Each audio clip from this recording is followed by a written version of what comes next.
So the Washington Wizards, by the way, it still bothers me they're not the Washington Bullets, and I know why they changed the name. So everybody don't get all offended. I get it. I understand why they changed the name, but there was something about the Washington Bullets back in the day and those jerseys. Like I don't know what it was. Like it still bothers me, but. We got the thank you. We got the by the way. Well, I mean, common sense would tell you if that is if the name of a team in that case being the Bullets has any correlation with what is happening outside the basketball arena.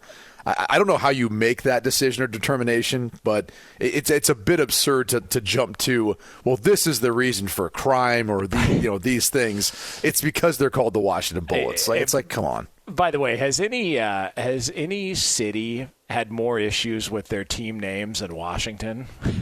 No. I mean, and there's probably a reason for that. Yeah. I'm not going to get into that. Oh, man. All right, so here's how it goes. So Russell Westbrook exits the game. He turns his ankle, rolls his ankle, suffers the injury. Washington is getting blown out by Philadelphia. And as he's walking off the court, a fan dumps popcorn on him, okay? Which is, popcorn, it's got to be one of the top 5, top 10 snacks of all time, correct? If we're ranking sure, top, I'm not a snack guy. I don't snack, but that might be your thing. All right, but I'm just saying, like, if you want to munch on something, popcorn's got to be top 5. Sure, yeah, if you're into 10. That, I would say popcorn top 5 might be top 3.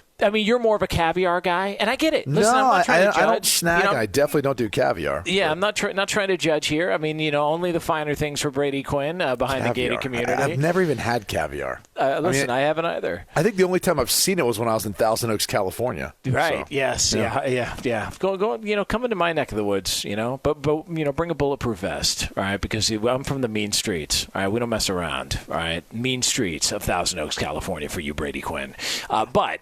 Russell Westbrook walks off the floor, hurt his ankle, fan dumps popcorn on him. Pretty disrespectful. Russell Westbrook was not happy about it, was trying to get after the fan, was really, really worked up about it. And here was Russ talking about the situation after the game.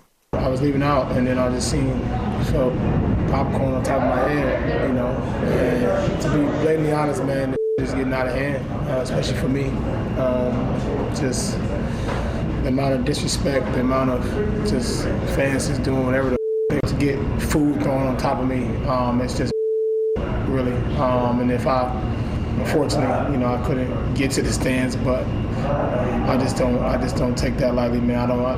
To me, it happens to me a lot of times, and obviously I've learned to kind of look the other way. But after a certain extent, you can't just keep looking the other way. There has to be some penalties or something to put in place where fans can't just come to the games and do and say as they please, because they wouldn't do that anywhere else, any other setting. And I'm sick and tired of it, honestly. Like I said, as players, and obviously if you're a good player and people want to bash you for whatever reason that is, I don't mind it. I don't mind the trash talk of, whether it's Westbrook suck, Westbrook you can't shoot, Westbrook you can't do that. That's all great. But once you cross the line, you start mentioning families, you start mentioning derogatory things, you start to pour popcorn and all that type of shit. Like, to me, it's crossing the line, and that's where it has to stop. All right. So, Russell Westbrook not happy. Yeah. Now, Charles Barkley was on TNT saying afterwards that he thinks you should be allowed to go up in the stands and fight one fan a game. So Ernie Johnson had to correct him and say, well, we are a broadcast partner with the NBA. I don't know that we want to do that. I love Charles. So, he's the best. He's the best. And so they, he corrected himself and said, all right, well, why don't we, do the old Chuck Woolery, come on down. You march him out to center court, and then you see if he wants to have that same reaction. We talked to Frank Isola about this, just the issues with this stuff happening. It does seem to happen. These altercations with fans do seem to happen a lot with Russell Westbrook. Regardless, I've never understood the appeal in wanting to go that route with an athlete. I've even like back, being a total fan, rooting for my team, rooting against an opponent. I never thought to myself, hey man, let me just go ahead and dump something on some guys he's walking off the floor, off the court, or off the ice, or off the field, or wherever. I don't get it. You've probably encountered stuff like this, much more than I'll ever know of, but I never have understood the appeal of any of this. I really don't get it. Strange. So I don't understand the appeal, but I can. I mean, look, I remember being a young fan in stands and hearing people want to heckle the players, whether it was from the opposing team or even if things weren't going well, yelling at their own players. Like I remember that. Yes. And I do think there's this sense of, well, we buy a ticket, and so once we come to this game, we're allowed to do that. Because we've bought this seat or we've got season tickets and we're not paying to watch this product if it's a home team or, that's what we're doing. That's part of our job as a 12th man, for example, in football or whatever the case is in basketball. Like that's part of our job is it's home court advantage. We're there to heckle these guys and say these things. But I do think there is a line.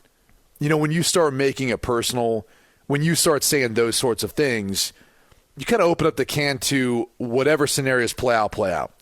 And I'm not going to go as far as saying these players should be able to run up in the stands and fight one fan. Now, I will say, if that arena can get that one fan, and as we talked about with Frank Isola, I would love for them to then have the opportunity to be put in a room one-on-one with that player. And he said, give him a box of popcorn. Forget that. Just have two chairs, set them down, and then you can literally say, hey, how do you want this to go? Because it does need to come to a point where, like, the arena can punish them and all that. It's not going to deter someone from having one too many drinks and doing something like that. Like, there need to be repercussions in life for your actions. And suspending them from never coming back, okay. Maybe other fans who have that thought in their head will think, well, I'd like to come back here again. I don't want to be suspended for the rest of my life or have my tickets revoked. But I'm not sure that's the most punishment you should get. Maybe there's some more, illegal effects that need to take place or some, I'm not saying a lawsuit, but maybe they need to be charged with like a misdemeanor or something, for doing something like this. Because it is going to get out of hand. And especially when you've got a player, who's in the playoffs. He's worked the entire season for this opportunity. He just hurt his ankle. He's frustrated. He's ticked off. The game's not going the way they want to. Then you add some poured popcorn on top of it. That's a recipe for disaster. I mean, that's a recipe for like what we saw. I'm not saying necessarily with the Pistons, but something where you got a guy who wants to run into the fan and take someone's head off, or it stands and take someone's head off. So that's the reality of, I think, where we're going.